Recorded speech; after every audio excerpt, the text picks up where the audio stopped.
नमस्कार दोस्तों, VK knowledge electrical में आप सभी का स्वागत है। दोस्तों, इलेक्ट्रिशियन थ्योरी का हमने पेड टेस्ट सीरीज़ स्टार्ट कर रखी है और लगातार उसके टेस्ट लेते आए हैं। ये आज का हमारा ऑनलाइन टेस्ट नंबर 42 है। इससे पहले हमारे 41 टेस्ट लगातार हो चुके हैं। दोस्तों, इसमें इलेक्ट्रिशियन ट्रेड थ्योरी से संबंधित सभी टॉपिक्स हैं। कुल 25 क्वेश्चन है और प्रत्येक क्वेश्चन हम इस पर डिटेल से व्याख्या करने वाले हैं। सभी क्वेश्चन को लास्ट तक आप ज़रूर देखें। यदि आपने टेस्ट दिया है तो आप मिलान कर लीजिए, जो आपके क्वेश्चन गलत हो गए उनका सही उत्तर क्या होने वाला है। दोस्तों, सभी क्वेश्चन को लास्ट तक आप ज़रूर देखें। क्वेश्चन पसंद आ जाए तो वीडियो को लाइक कर दें और अपने फ्रेंड्स को आगे शेयर ज़रूर कर दें। आप यदि चैनल पर नए आए हैं तो चैनल को सब्सक्राइब ज़रूर करें।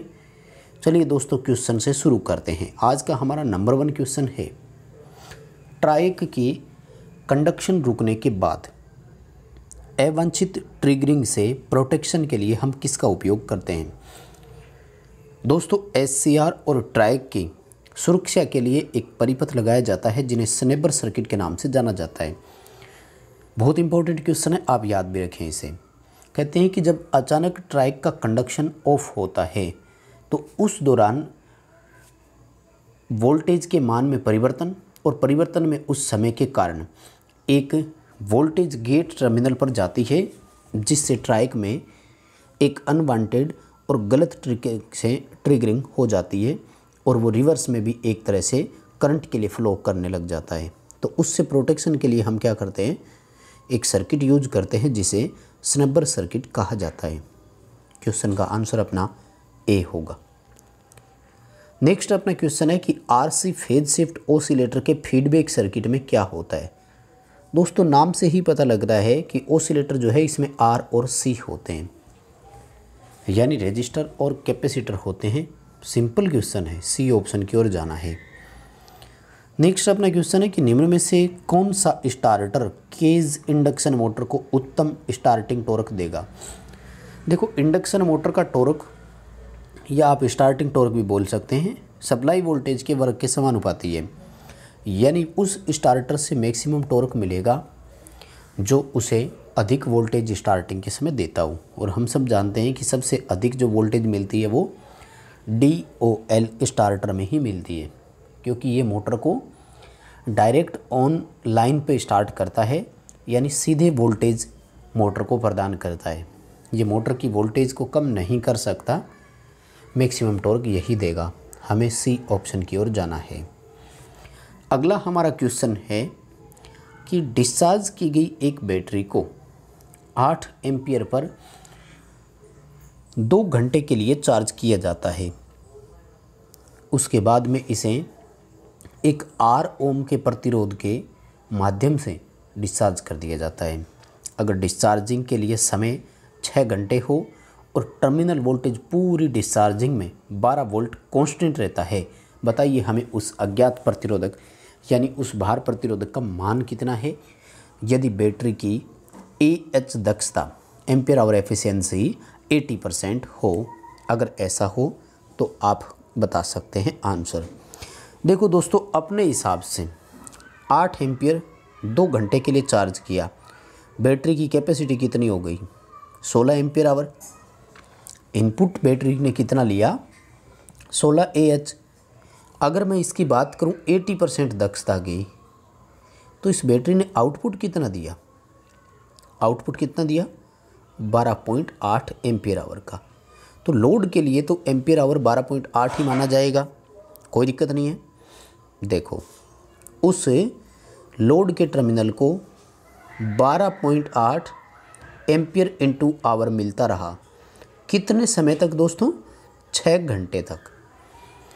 देखो, स्पष्ट लिखा है इन्होंने, 6 घंटे के लिए हम इसको डिस्चार्ज कर रहे थे, राइट। तो ये आपके पास क्या हुआ, यहाँ देखिए घंटे से घंटे कटेगा, जब अपन इसका भाग देंगे तो ये कितना आएगा, लगभग 2.13 के आसपास आएगा। 2.13 एम्पियर हमारे पास करंट आ जाएगा।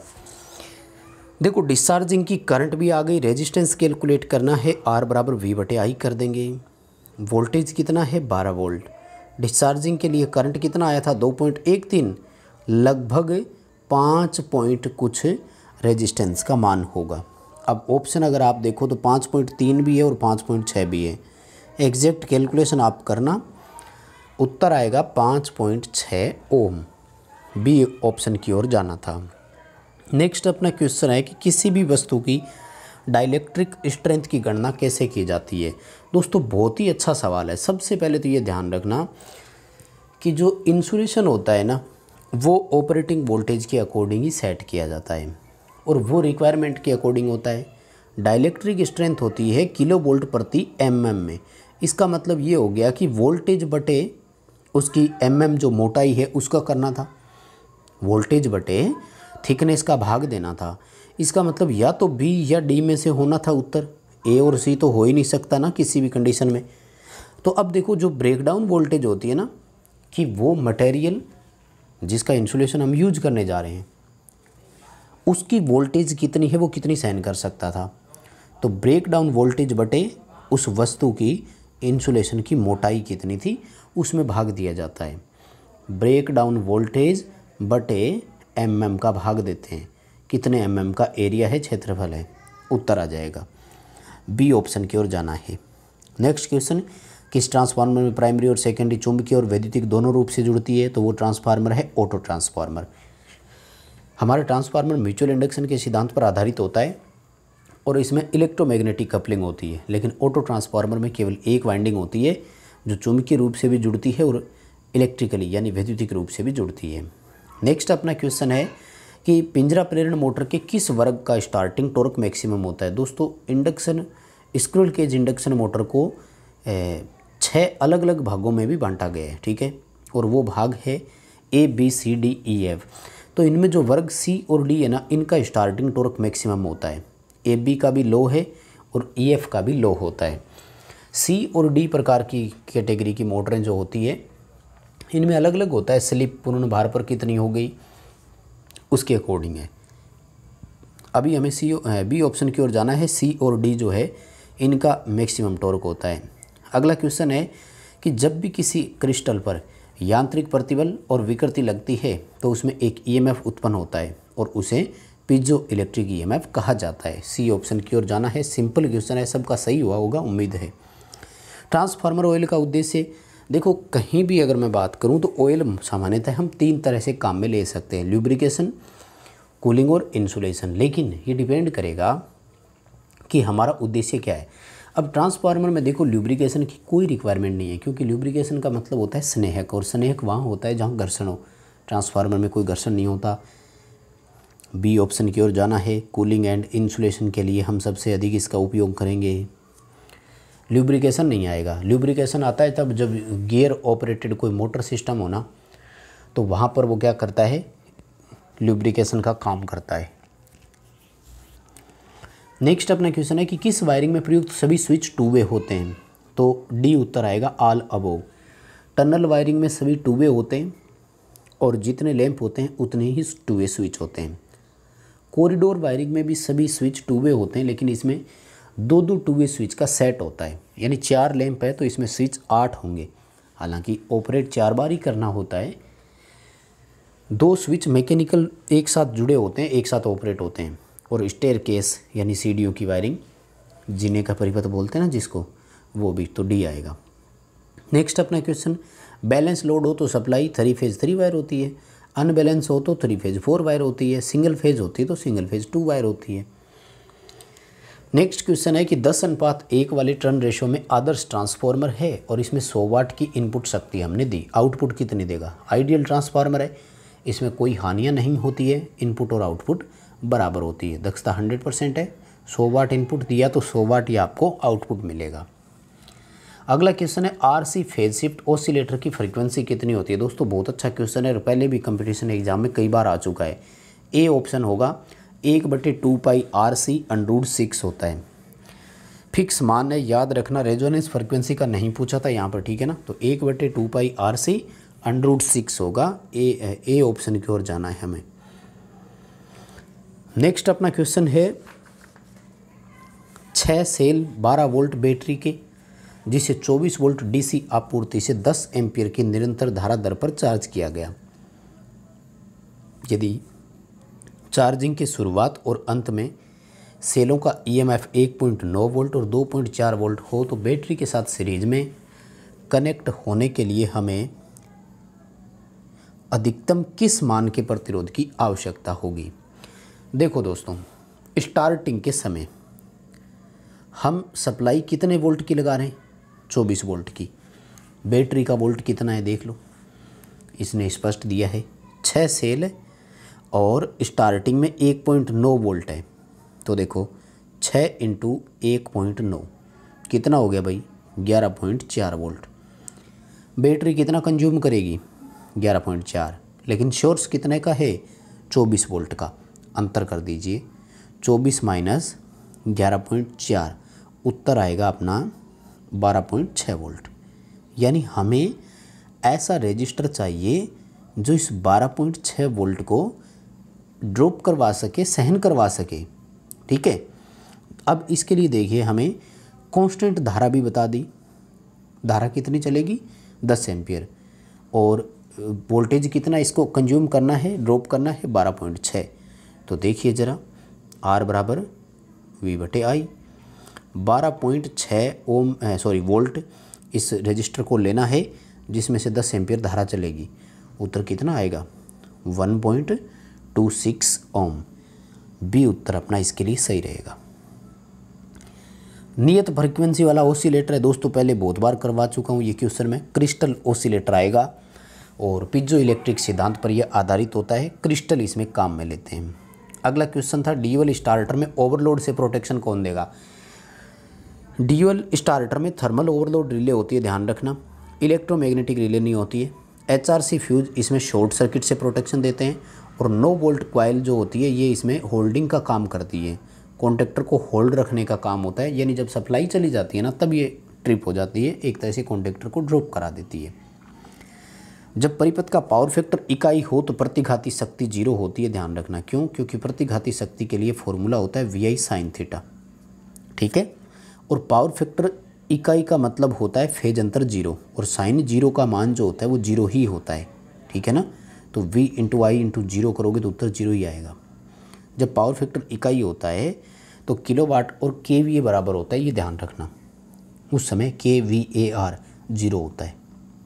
नेक्स्ट क्वेश्चन था, किस में धारा रेटिंग अनावश्यक विवरण है। भाई धारा की ज़रूरत किस में नहीं पड़ेगी, आइसोलेटर में, क्योंकि ये हमेशा नो लोड पे ऑपरेट होता है। करंट का कोई मतलब नहीं है यहाँ पर, कितने एम्पीयर की धारा के लिए हम इसको ऑपरेट करेंगे। देखो, जो करंट का आपको वहाँ ध्यान देना होता है जो चीज़ें करंट पर ऑपरेट होती है। जैसे स्विच है तो स्विच पे ध्यान रखना पड़ेगा, क्योंकि स्विच करंट पे ऑपरेट होता है। हम जैसे स्विच ऑन करेंगे तो करंट लेता है, अचानक स्विच में जाता है, हम उस स्विच में से करंट प्रवाहित हो रही है, फ्लो हो रही है, हम उसको बंद करते हैं, तोड़ते हैं। इसी तरह से सर्किट ब्रेकर, फ्यूज और बस बार, इन सब में करंट की ज़रूरत होती है, आइसोलेटर में नहीं। अगला क्वेश्चन था कि इंडक्शन मोटर की रोटर गति सिंक्रोनस गति बराबर है तो फ्रीक्वेंसी कितनी होगी रोटर में। देखो, रोटर में फ्रीक्वेंसी जो है ना, ये डिपेंड करती है स्लिप कितनी है, क्योंकि फॉर्मूला होता है रोटर फ्रीक्वेंसी बराबर स्लिप इनटू सप्लाई फ्रीक्वेंसी। जब NS और NR बराबर है तो स्लिप 0 है, इसलिए रोटर फ्रीक्वेंसी भी कितनी होगी, 0 ही होगी। हालांकि इंडक्शन मोटर में ऐसा कभी होता नहीं है, ये ध्यान रखें आप, ठीक है ना, नहीं तो ये तो कोगिंग कहलाता है। अगला क्वेश्चन है कि एम्पलीफायर का बिना फीडबैक के वोल्टेज गेन 40 है। यदि हम इसे 0.02 का पॉजिटिव फीडबैक देंगे तो उस समय बताइए इसकी वोल्टेज गेन कितनी होगी। देखो भाई, फीडबैक के साथ अगर आपको वोल्टेज गेन ज्ञात करनी है तो इसके लिए फिर फॉर्मूला होगा बिना फीडबैक के वोल्टेज गेन बटे 1 minus feedback factor into voltage gain. ये फॉर्मूला आप याद रखना। देखो, बिना फीडबैक के गेन थी 40, 1 माइनस गुणांक कितना है 0.02, फीडबैक कितना था 40, मल्टीप्लाई कर दीजिए, कितना उत्तर करोगे, ये आएगा आपका 0.8, यानी 40 बटे 0.2 का आपको भाग देना है, उत्तर आएगा 200। क्वेश्चन का आंसर अपना ए होगा। नेक्स्ट क्वेश्चन है कि किस वेव का फॉर्म फैक्टर मैक्सिमम होता है। साइन वेव का 1.11, स्क्वायर वेव का 1, ट्राइएंगल का 1.15 और हाफ वेव रेक्टिफाइड का 1.57। तो सबसे ज़्यादा किसका हुआ? हाफ वेव रेक्टिफायर का हुआ। नेक्स्ट क्वेश्चन की कौन सी ट्रांसमिशन वोल्टेज नहीं है? 200 kV नहीं है, 220 kV होता है, ठीक है, 220 किलो वोल्ट होता है, 400 kV भी है और 132 kV भी है, 110 kV भी है, ठीक है, 66 किलो वोल्ट भी होता है बीच में इनके आगे बाद में, लेकिन 220 वोल्ट होता है, 200 kV नहीं होता, ये ध्यान रखें। अगला क्वेश्चन है कि वाहन से उतारने के बाद बैटरी को चार्ज कर रहे हैं हम, तो बेंच चार्जिंग बोलेंगे इसको। व्हीकल से हटा लिया हमने, बेंच पर रख करके चार्ज कर रहे हैं बैटरी को, बेंच चार्जिंग के नाम से जानी जाती है। फ्लोट चार्ज वो होता है जिसमें वो अपने आप ही चार्ज होती रहती है। लोड को सप्लाई दिया तो डिस्चार्ज हुई, जैसे लोड बंद हुआ तो अपने आप फिर से चार्ज हो गई, फ्लोट चार्जिंग कहलाती है। और ट्रिकल चार्जिंग 1 से 3% धारा पर उसको चार्ज हम करते हैं जब सल्फेशन दोष आ जाता है। अगला क्वेश्चन है आरसी फेज शिफ्ट ऑसिलेटर में इनपुट आउटपुट में फेज अंतर। देखो फेज शिफ्ट का मतलब यही होता है कि इसमें जो इनपुट और आउटपुट है उसमें फेज शिफ्ट हो जाते हैं, तो 180 डिग्री का फेज अंतर होता है। और नेक्स्ट क्वेश्चन कि किसी भी संख्या प्रणाली में कौन उसमें प्रयुक्त अंकों की संख्या को दर्शाता है, तो वो होता है बेस। आधार जो होता है ना वो अंकों, जैसे बाइनरी का आधार होता है 2, तो ये यूँ कहता है कि बाइनरी में 2 ही अंक होते हैं, और देखो ना 0 और 1 2 ही होते हैं। इसी तरह से डेसिमल में 10 होते हैं, तो आप देखो 0 से 9 तक 10 अंक हो गए। ऑक्टल में 8 है तो 0 से 7 होते हैं। क्वेश्चन का आंसर अपना ए होगा। बस दोस्तों ये थे आज के 25 क्वेश्चन पसंद आए तो वीडियो को लाइक ज़रूर करना, फ्रेंड्स को शेयर ज़रूर करना, चैनल पर नए हो तो चैनल को सब्सक्राइब ज़रूर करना।